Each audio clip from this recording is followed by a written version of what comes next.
Hey everyone, welcome back to the channel. So today I got another quick tip video, and it's going to be regarding Chrysler 3.6 liter oil coolers. And there's something major that everyone should be aware of when you are replacing one of these, because there is an upgrade that just cost a couple dollars more or a couple dollars cheaper depending on if you're using dealer parts or not, that could wind up saving you a ton of money in the course of years, because it's basically an end-all solution to the failures that they have.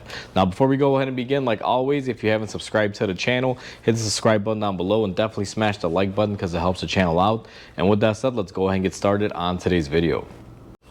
So today we're going to be talking about the Chrysler 3.6 liter oil cooler setup. Now, originally from the factory, there is a plastic cooler, and I have an example of that here. And then there is a upgraded aftermarket unit that Dorman makes, and I have that one up here as well. Now, the factory, when they made these, I mean, this is pretty much a cooler here. Now, this is the old one. I have it out. It's leaking coolant and oil everywhere, but it's basically a plastic design. Now, these live in the valley of the engine underneath the intake. There's a lot of heat buildup there. Plus, for some reason, Chrysler decided to put, I believe this is a 22 or a 24 millimeter nut for the oil filter housing, to be able to unscrew your filter cap to get your filter out of there. I've seen a lot of times people are using a 1/2 inch 24 millimeter, and they're putting it on a 1/2 inch ratchet, and they're torquing these on. They're pretty tight, and it doesn't take that much to basically damage this. And for so many years, if someone's doing that on and off, this whole body is gonna flex and eventually causing a crack or a leak. But these things, I mean, typically around anywhere between 70,000 miles to around 100,000 miles, they're going to start leaking.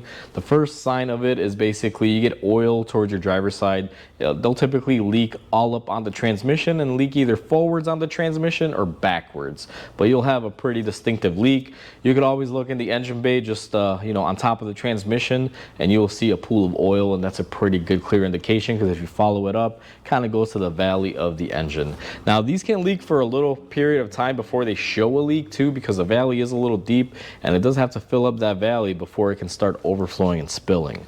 So before you go out and, let's say, pay someone to do this job, or you wind up doing this job on your own, if you go to the dealer, you go to the auto parts store, they might tell you that there's a better option out there. They might sell you another plastic cooler that'll probably be good for another 70 to 100,000 miles. You never really know how long they last, and then you'll wind up doing this job again and again for as long as you own the car, every so often. One way that I find to eliminate this, because this repair when you're in a shop can be a little bit pricey, you can go ahead and get this very nice Dorman unit. Now, this is an all aluminum Dorman unit compared to the plastic one that they give you originally from the factory. Now, this one I haven't assembled. It comes in a kit. You get everything in there, the oil cooler, gaskets, everything. I just pulled this out of the bag just to make this quick video to show everyone. Now, if you upgrade to the aluminum one, there's no way you're going to over torque this when you put on your oil filter. And if you were to over torque it, since this is an aluminum body, all that you wind up doing is stripping out the cap, and you just go pick up a new cap, and that's pretty much it. So it's pretty much foolproof when it comes to the oil change side frequency of it. And as far as leaks, the only time this thing will ever leak is if you wind up putting like 150,000 miles or 200,000 miles and the gaskets give up, because they still use silicone gaskets, but at least the body of this will not leak. It is not prone to bending and flexing under heat because it is metal. So your gaskets and everything will pretty much live a long time. I've put these in vehicles as early as 50,000 miles when I've had some premature ones fail, and these things have lasted around 150 to 200,000 miles on the vehicle. So this Dorman unit is a really nice upgrade. It's definitely something that is out there and is an option. Now, I know during the pandemic or the manufacturing crisis, these were a little difficult to get. Now it seems like they are, out there, nice steady flow that you can pick them up, virtually anywhere, at any parts store. They're readily available as of now, the time that I'm making this video. So it's a good upgrade. Always go for this. If I compared this one to the original OEM one, I'm actually saving a couple bucks. This was actually cheaper than the original one. And on top of that, if you were to get a replacement aftermarket plastic one, you know, this is like maybe $10 more, I think, for the aluminum one. So it's a no-brainer.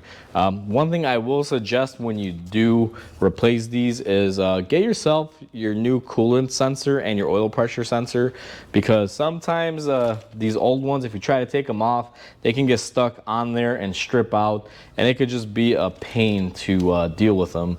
Plus, you don't want to go back in there a couple months later to replace a sensor, so make sure you take care of those while you're in there. But other than that, that's pretty much it for this video. I don't have the part number for this here now, but I will link it down below in the description of which one I'm referring to.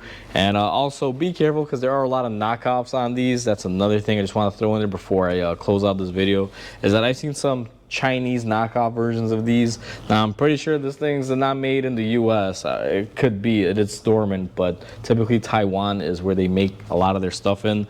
But you also want to be careful, because you can find a lot of these online, very attractive pricing. I've seen them as low as $34 for like the plastic ones online, and it's usually a no-name manufacturer. You want to make sure you get a well-known manufacturer. Now, Dorman, they could be hit or miss. What I find is that some products, they hit it right on the head, make a beautiful, you know, factory replacement that doesn't have issues, or sometimes they just make some stuff that's just, you know, it works, but it'll fail. This is one of the more solid things. Now, if you don't like Dorman, it is what it is, but when it comes to this replacement part, this is the way to go. Dorman has knocked it out of the park, and I'm not being endorsed by Dorman or anything, even though Dorman, if you're watching this, you know, send something my way. I wouldn't mind, but you know, I'm just doing this video with my own, you know, experience per se.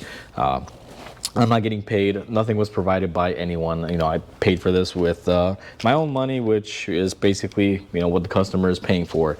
So, you know, no sponsorship or anything. I don't want people to think that I'm endorsing stuff for money, because it's not the case. If you see something on this channel that I wholeheartedly love, I will feature it. And if it is something like a paid sponsorship, which I haven't really done up to this point, everyone will know beforehand. But this is just me paying for this with my own money. Great upgrade, definitely worth it. So I'll link the description down below. I'll put the part number and everything on there, because I don't know it at the top of my head, but I just want to make this quick video and share this with anyone that owns this particular vehicle or this engine. And this engine is in a lot of variety of different cars, from Dodge, Chrysler, Jeeps, you name it. They all use this, and they all have this issue. So this applies to many, many vehicles out there. So like always, comment, like, and subscribe, because it definitely helps the channel grow. I hope everyone has a wonderful day, and I'll catch you on the next video.